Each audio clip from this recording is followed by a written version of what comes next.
আসসালামু আলাইকুম রহমতুল্লাহি বারকাতু। তো দেখতে পাচ্ছেন যে আমাদের এই কবুতর এবং কোয়েল পাখির যেই খাবার যা রাখার যে থাকার যে জায়গাটা ছিল, এই জায়গাটা আমরা পরিষ্কার করতে চাইছিলাম। পরিষ্কার করে নতুন করে ডেকোরেশন করতে চাচ্ছিলাম। সেই জন্য আমরা এদিকে মনে করেন ধরে ধরে বাড়ি নিয়ে যাবো, বাড়ি নিয়ে যেয়ে তাদেরকে কোথাও রাখবো। তো বাড়ি নিয়ে যেয়ে আমরা সেগুলোকে একটি মনে করেন খাঁচার মধ্যে রেখে দিলাম, বা খাঁচার মধ্যে এবং যে ক্যারেট থাকে ক্যারেটের মধ্যে রেখে দিলাম। তো এগুলো রেখে দেওয়ার পরে আমরা অলরেডি কাজ শুরু করে দিয়েছিলাম। কাজ শুরু করার মাঝে আমরা সেই ভিডিওটা আপনার হয়তো দেখাতে পারবো না, অলরেডি আমাদের কাজ শেষ। কাজ করতে করতে আমাদের অনেক সময় লেগে যায় এবং এর মধ্যে আমরা অনেক সুন্দর ডেকোরেশন করি, তার মধ্যে একটু দোলনা পর্যন্ত দিয়ে দিই লাঠি দিয়ে, এবং অবশেষে পাখিগুলোকে তাদেরকে আমরা একটু ওষুধ খাইয়ে দিই, মানে ভিটামিন ওষুধ খেয়েছি, যার ফলে তাদের যাতে সুস্থ থাকতে পারে। আমার লক্ষ্য কবুতরগুলো ডিম দেওয়ার তাদের লক্ষণ দেখতে পাচ্ছিলাম।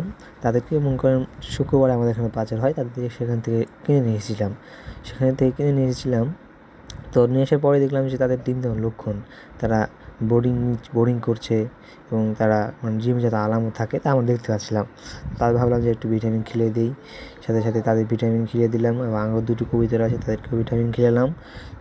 তো ভিডিও খেলানোর শেষে দেখতে পাচ্ছেন কবুতরটা সুন্দর লাগছিলো, খুবই সুন্দর লাগছিলো দেখতে। তারপর তাকে একটু সেই দোলনার মধ্যে ট্রাই করছিলাম যে হলো কি না। হ্যাঁ, সেই দোলনার মধ্যে খুবই সুন্দরভাবে দুল খাচ্ছিলো। তো দোলনাটা দেখে খুবই সুন্দর লাগছিলো। তারপর সে সেখান থেকে নেমে চলে যাই। তারপরে আমরা দেখতে পাচ্ছেন কাজের ফাঁকেই আমাদের দুটি কোয়েল পাখি ডিম দিয়ে দিয়েছে। মানে আমরা বাজার থেকে 4টি ডিম কোয়েল পাখি কিনে নিয়েছিলাম। তো কালকে আজকে কাজ করতে করতে আমাদের তো দেখি দুটো কোয়েল পাখি দুটো ডিম দিয়ে দিয়েছে। সেই জন্য আলহামদুলিল্লাহ। তারপর দেখতে পাচ্ছি শেষ আমাদের কাজ, এটা আমরা সম্পন্ন করেছি এবং তাদের জন্য মানে দুটো কবুতর আগে ছিল, তাদের থাকার ব্যবস্থা ছিল না, তাদের সেখানে আমরা থাকার ব্যবস্থা করে দিয়েছি, ক্যারেট দিয়ে বানিয়েছি।